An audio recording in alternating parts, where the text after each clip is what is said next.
Olá, queridos amigos, mais uma vez, e este será o último vídeo relacionado com o último assunto que eu tenho estado a gravar, que é Somos Eternos e Não Sabemos, e como eu disse anteriormente, é dos assuntos que mais me entusiasma. Eu não posso, vocês não conseguem ver o entusiasmo que está dentro de mim, aquilo que me coloca que me deixa apaixonado pela palavra de Deus em relação a este assunto, em relação à eternidade, porque se a vida eterna é real, tudo o resto muda. Tudo o resto, a vida, as perspectivas, e se Jesus era real, e se Jesus, tudo o que disse era a verdade, tudo muda e a vida eterna passa a ser o maior assunto, o mais importante que algum ser humano poderá se dedicar e receber e se entregar. Alguns que ouviram o meu vídeo número 1 ou número 2, no vídeo número 1 eu comecei com este assunto, com João capítulo 10, aliás, quase 90%, eu não planeei isto, mas de todos os versículos que eu estou a usar neste assunto, neste sermão, estão no Evangelho de João. Eu comecei com o capítulo 10, em que Jesus dizia: eu lhes dou a vida eterna, eu lhes dou a eternidade e ninguém as arrebatará da minha mão. E no segundo vídeo eu falei mais sobre a questão da dificuldade, porque é que nós não conseguimos ver tão bem, porque nós vivemos num mundo natural e Jesus quer que nós passemos para um entendimento do mundo espiritual. E é claro, como eu falei nos outros vídeos, que muitas das vezes, ou praticamente sempre, Jesus falava numa dimensão e os que respondiam completamente estavam numa outra dimensão. E como Jesus nunca perdeu a paciência, nunca desistiu deles e continuava a falar numa dimensão espiritual até eles entenderem. E falei a diferença entre ver para crer ou crer para ver. O mundo é ver para crer, e falei da história do episódio de Tomé e também de capítulo 1 de João. Natanael, quando ele imediatamente viu um milagre e creu. E Jesus lhe disse: só porque viste isto, crestes, muito mais vais ver do que isto. A diferença entre crer para ver. E agora vou terminar o vídeo número 3 e vou continuar neste seguimento ainda. Vou usar João capítulo 9, que eu acho que é tremendo. A palavra de Deus utiliza um capítulo inteiro para um dos milagres mais tremendos de Jesus. Um capítulo inteiro, o capítulo 9 de João, que é um dos meus capítulos favoritos. E vou no seguimento ainda, antes de passar para o assunto deste vídeo, que será como alcançar a vida eterna. Ainda quero terminar do vídeo número 2, sobre a diferença entre crer para ver e ver para crer, porque fará toda a diferença entre aqueles que vão para onde Deus está a passar a eternidade e aqueles que irão, porque eternos nós somos, para onde Deus não está. Agora vejam esta passagem tremenda, rapidamente, porque é um capítulo grande, quando diz assim, no capítulo 9, versículo 1 de João, diz assim: caminhando, Jesus viu um cego de nascença. Ele viu um cego de nascença. E Jesus continua a falar: é necessário que façamos as obras daquele que me enviou enquanto é dia. A noite vem quando ninguém pode trabalhar. Nota-se aqui uma intensidade de Jesus. Jesus queria curar aquele cego. Ele queria dar vista a quem não vê e tirar a vista a quem diz que vê.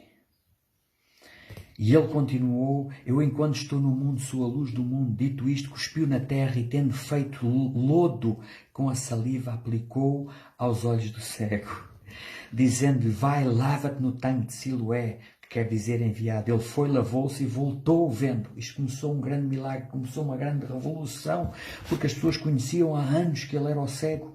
Perguntaram aos pais dele: então, mas este é o vosso filho? E eles disseram: sim, nós sabemos que este é o nosso filho e sabemos que ele é cego de nascença. Agora, como ele está a ver, nós não sabemos. Eu estou a abreviar uma longa história.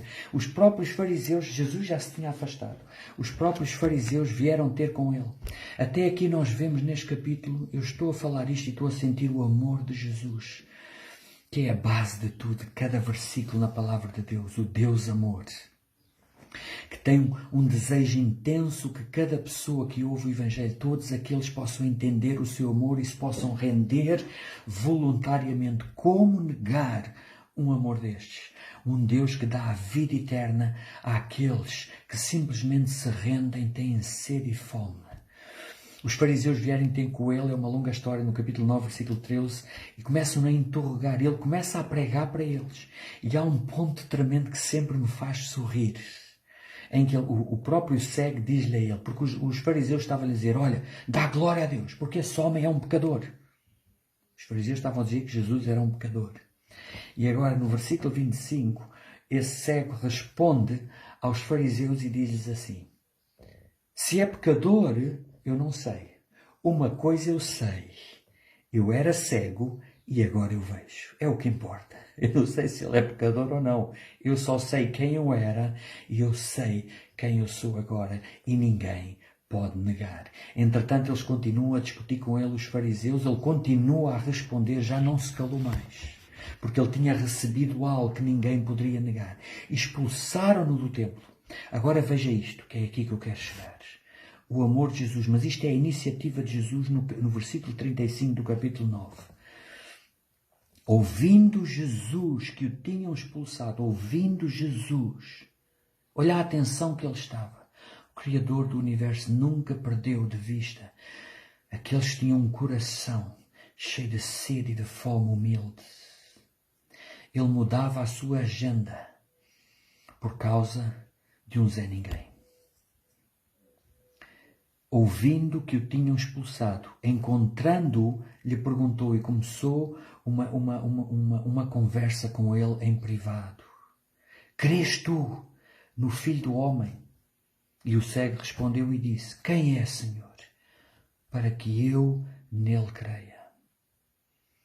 E como eu falei num dos outros vídeos em que Jesus se manifestou, penso que esta é a segunda vez, a única vez foi a mulher samaritana, sozinho, a mulher samaritana no poço, que ele era o Messias. Da mesma forma, ele se manifesta a este cego, que ele curou, que ninguém dava valor nenhum. Ele encontra-o, vai à procura dele, senta-se com ele, o homem mais ocupado da história, o homem mais poderoso da história, o homem que mudou a história da humanidade, o Criador do Universo, senta-se sozinho com um cego que ele curou. E Jesus lhe disse, já o tens visto, é ele que fala contigo. Então afirmou ele, eu creio, Senhor, e o adorou.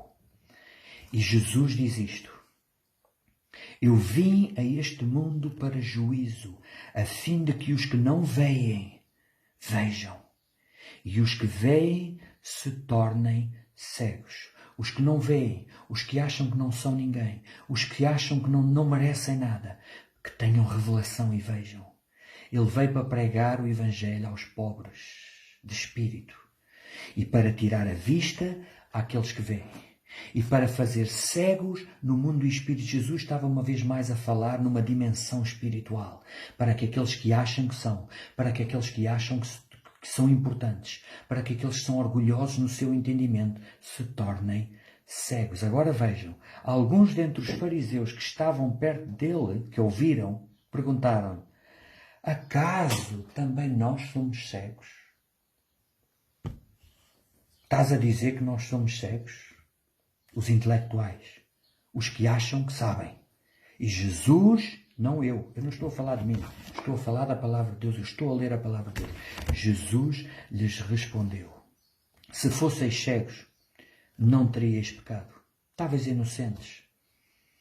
Mas porque agora dizeis, nós vemos, subsiste o vosso pecado. Mas porque nós dizemos, eu é que sei, subsiste a vossa cegueira. E Deus não vos revelará. Porque aquele que quer ver para crer, nunca verá. Mas aquele que quer ver para crer, nunca verá o reino de Deus. Nunca se lhe abrirá o entendimento. Mas aquele que crê, como uma criança, como está em Mateus 18, colocaram uma criança no colo de Jesus e perguntaram, mestre, qual é o maior no reino dos céus? Jesus chamou uma criança e colocou no seu colo e disse assim, aquele que não se tornar humilde como esta criança, de forma alguma entrará no reino dos céus.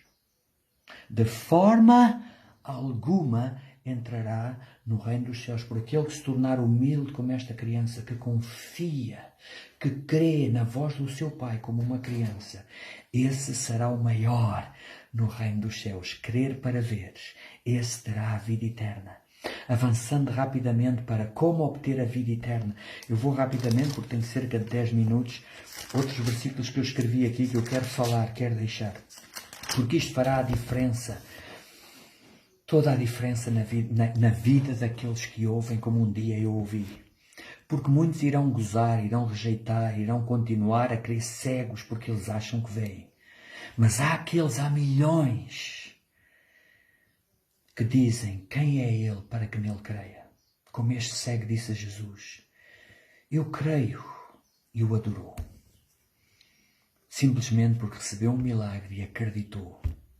Agora veja o que Jesus disse numa dos capítulos também mais tremendos da palavra de Deus, o capítulo 17 de João, a última oração de Jesus ao discípulo. Isto é uma obra-prima.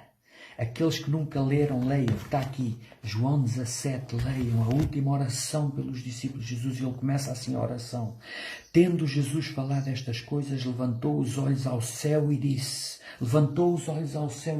E ele não orou aquela oração simplória, sem sal, religiosa, que a gente ouve hoje nas religiões. Não, ele levantou os olhos ao céu e fez uma oração intensa, sabendo que o Pai o estava a ouvir. E disse, Pai, é chegada a hora, glorifica o teu Filho, para que o Filho te glorifique a ti. E ele continua a orar, é um capítulo tremendo. Assim como lhe conferiste autoridade sobre toda a carne, a fim de que ele conceda a vida eterna a todos os que lhe deste. Tu lhe conferiste autoridade, Jesus tem autoridade sobre toda a carne, a fim de que ele conceda a vida eterna a todos os que lhe deste, como está em João 10. As suas ovelhas ouvem a sua voz e o seguem. As suas ovelhas, as outras não conseguem entender, porque não estão sincronizadas com o mundo do Espírito, porque não querem, porque acham que sabem. Então, se elas acham que sabem, Deus nunca se vai revelar àqueles que acham que sabem. Jesus nunca se revelou àquele que não clamou por mais. Ele sempre testou os corações, sempre viu aqueles que tinham sede e fome, o maior ingrediente no coração do homem. Veja também este capítulo, João capítulo 8. Como eu digo, estamos sempre no Evangelho de João, em que Jesus fala algo tremendo. Ele está a falar para um grupo também de fariseus e ele termina este capítulo a falar palavras tremendas. E veja o que ele diz no capítulo 8, versículo 51. Em verdade vos digo. Eu digo-vos a verdade. Tomem atenção, olha para mim. O que eu vos estou a dizer é a verdade. Eu sou o caminho, a verdade e a vida. O que eu digo é a verdade. Se alguém guardar a minha palavra, não verá a morte eternamente. Isto está escrito. Não sou eu. Foi Jesus que falou. Capítulo 8 de João, versículo 51. Aquele que guardar no coração a minha palavra não verá a morte eternamente.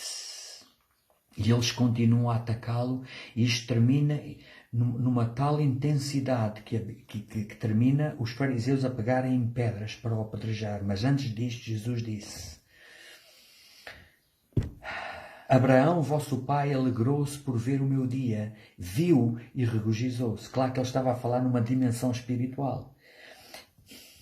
Perguntaram-lhe, pois, os judeus, ainda não tens 50 anos e viste Abraão? E eles estão a falar em bugalhos. Jesus a falar em alhos e eles em bugalhos. Eles estavam noutra dimensão, porque Jesus era o Criador. Ele nasceu, ele é eterno, antes de Abraão existir. Tu não tens 50 anos e já viste Abraão? Respondeu-lhe Jesus, em verdade vos digo. Outra vez, eu digo-vos a verdade. Eu tenho uma pregação sobre isto, preguei centenas de vezes. A minha mensagem que Deus me deu durante tantos anos. I tell you the truth. Eu digo-vos a verdade.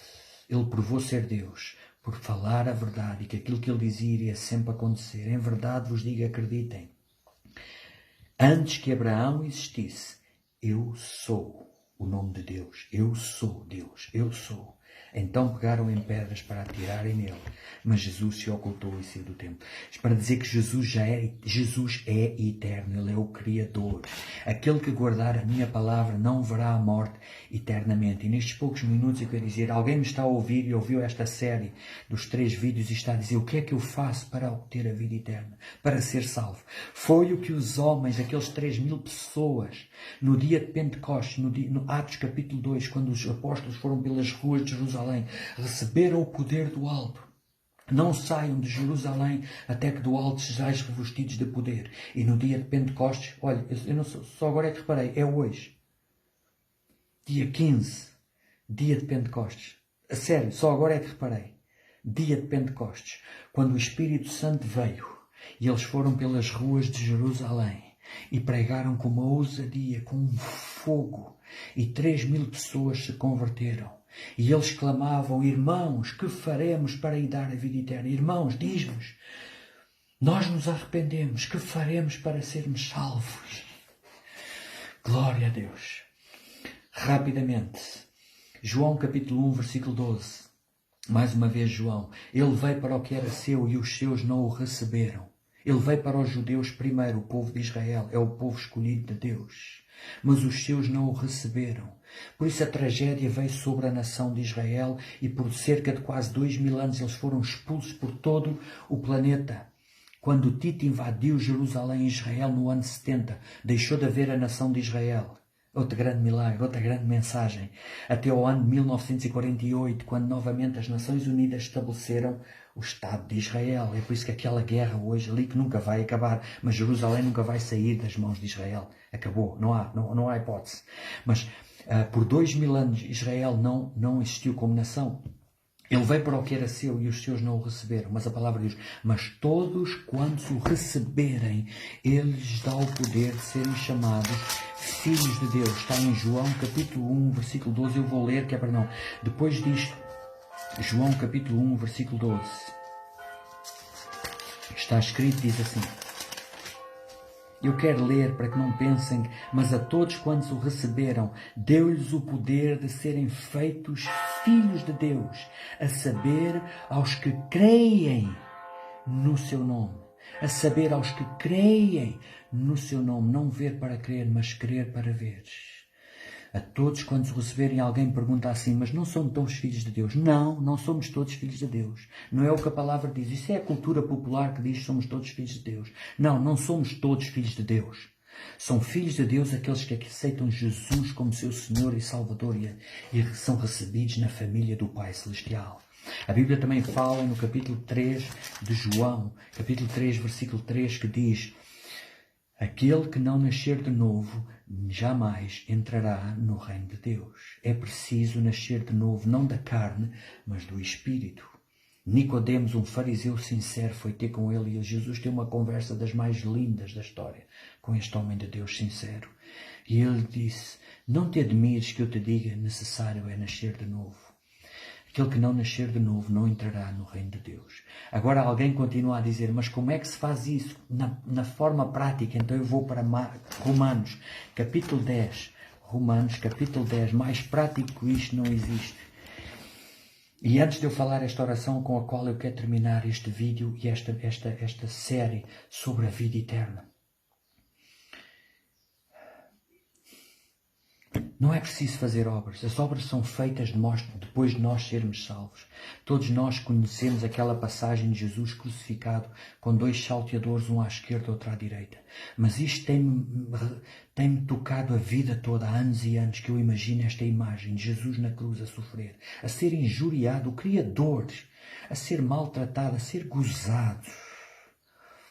E há um salteador, um criminoso à esquerda ou à direita, que está a gozar com ele também. Pois salvaste os outros e não te salvas a ti mesmo. Deste esta cruz e nós queremos em ti. E o outro salteador está-lhe a dizer, cala-te, nós merecemos estar aqui, mas este nada fez para estar aqui. E este homem arrependeu-se naquele momento.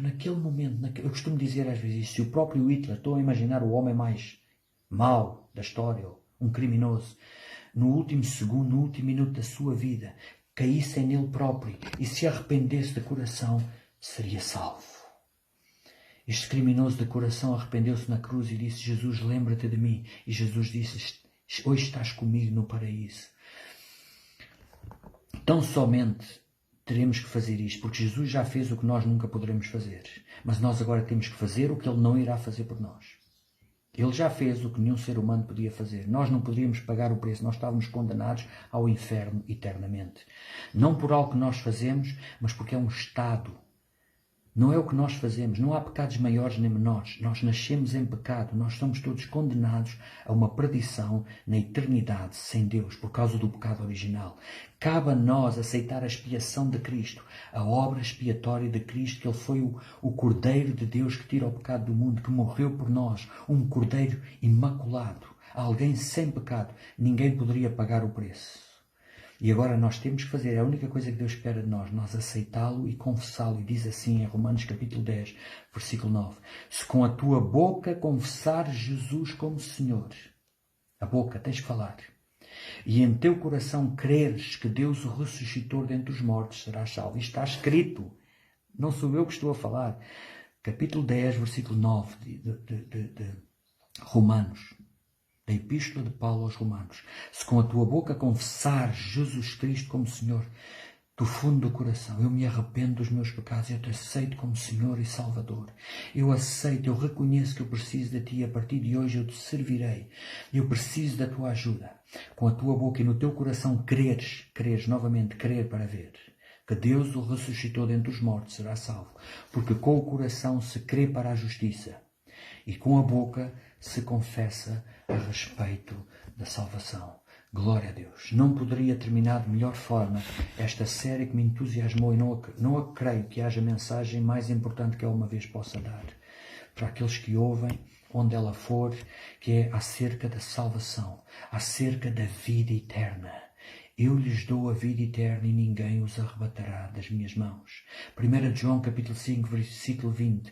Nós temos entendimento que o Filho de Deus é vindo e nos tem dado entendimento.